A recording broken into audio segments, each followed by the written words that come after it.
अच्छा फारूक सलीम साहब, ये बताइएगा कि भारत के पास कितने रिजर्व्स हैं इस वक्त? ये मुकाबला ना करें नहीं, मुकाबला क्योंकि नहीं करी, बस वैसे ही अपनी जनरल नॉलेज के लिए पूछना चाह रही थी। तालिबान हुकूमत ने इजहार गम किया है, ट्वीट की है हिंदी में इंडिया को, और ऐसा पहली बार हुआ है कि तालिबान हुकूमत ने हिंदी में इंडिया के साथ इजहार गम किया है। देखिए, भारत के पास कोई $650 अरब के फॉरेन एक्सचेंज रिजर्व्स हैं इस वक्त। तो 2014 में जब मोदी गवर्नमेंट में आए उस वक्त इंडिया का जीडीपी था $1.3 ट्रिलियन, जो 2022 में बढ़ के हो चुका है $3.1 ट्रिलियन, यानी कि उसने इकोनॉमी को डबल से भी ज्यादा ग्रो कर दिया है। This is absolutely amazing. दुनिया इस मैसेज को कैसे लेगी? पाकिस्तान को इसके क्या कोई कॉन्सिक्वेंसेस भुगतना पड़ सकते हैं? ये भी तो देखें ना फारूक सलीम साहब कि इंडिया में एक पॉलिटिकल डेमोक्रेटिक प्रोसेस जो है वो कॉन्स्टेंटली चलता जा रहा है। हालांकि आई थिंक कोविड ने उनको बहुत बुरी तरह हिट किया, बट उसके बावजूद भी प्रोसेस एक चलता जा रहा है। मतलब एक ऐसे इंतशार की सिचुएशन तो नहीं है ना। अगर आप ये देखें 2014 के बाद से IMF के साथ लोन डील फाइनल हो नहीं रही है, तो इंडिया जो है वो हमारे से ज्यादा अफगानिस्तान के साथ उसके रिलेशंस बेहतर हैं, तालिबान की जो भी नई गवर्नमेंट आई है। तो क्या इसकी कॉन्सिक्वेंसेस देख रहे हैं? क्या फवायद हैं, क्या नुकसान? भारत के पास कितने रिजर्व्स हैं इस वक्त? ये मुकाबला ना करें। नहीं, मुकाबला नहीं करी, बस वैसे ही अपनी जनरल नॉलेज के लिए पूछना चाह रही थी। देखिए, भारत के पास कोई $650 अरब के फॉरेन एक्सचेंज रिजर्व्स हैं इस वक्त। ये सबक हम नहीं सीख पा रहे हैं। हम अभी भी इस इल्यूजन में रहते हैं कि हम शायद अपने सेंट्रल बैंक से कुछ डॉलर्स उठा के मार्केट में इंटरवीन करेंगे और मसनूई तरीके से रुपए को मजबूत कर लेंगे। तो हम ये सबक नहीं सीख पा रहे हैं। लेकिन आप ये भी तो देखें ना फारूक सलीम साहब कि इंडिया में एक पॉलिटिकल डेमोक्रेटिक प्रोसेस जो है वो कॉन्स्टेंटली चलता जा रहा है।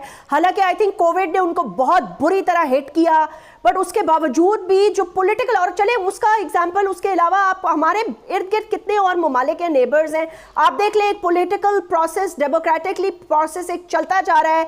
मतलब एक ऐसे इंतशार की सिचुएशन तो नहीं है ना। अगर आप ये देखें 2014 के बाद से मुझे ऐसे लग रहा है पाकिस्तान में नॉन स्टॉप एक वॉल्केनिक पॉलिटिकल एक्टिविटी हो रही थी जो वाकई बहुत डिसरप्ट कर रही थी पाकिस्तान की मईशत को।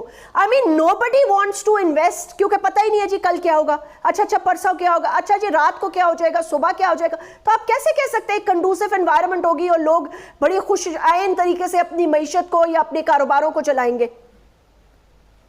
जी, आप दुरुस्त कह रही हैं। मेरा ख्याल है वही पॉइंट आप रिएटरेट कर रही हैं जो मैंने पहले जिसका इजहार किया कि मुझे महसूस ये हो रहा है कि वो सियासी अदम इस्तेहकाम जो हमने पिछले साल में देखा है या उससे भी लंबे अरसे में देखा है, उसमें कुछ कमी होती नजर आ रही है। और खास तौर पे उस पार्टी की जो काबिलियत है, जो कैपेसिटी है इंतशार फैलाने की, वो बहुत कम होती हुई नजर आ रही है। अच्छा, मुझे ये बताइएगा फारूक सलीम साहब, आपको लगता है आपने कहा जो नया आने वाला साल होगा, अभी मैं ये भी सुन रही थी कि हुकूमत ने ये कहा है कि जी हम अपने सारा बजट के अंदर जो हमने एडजस्टमेंट्स करनी है, जिस तरह भी पेश करने हैं ना, हम उसको IMF के सामने रख देंगे। If it's acceptable. चले अगर नहीं होता तो then the new government has to come in and they have to restart the negotiation. ऐसा होगा फ्रॉम पॉइंट 1, तो वो तो बहुत ही ज्यादा और मुश्किल होगी। जी, आई थिंक इसका कोई यकीनी जवाब इस वक्त नहीं दिया जा सकता।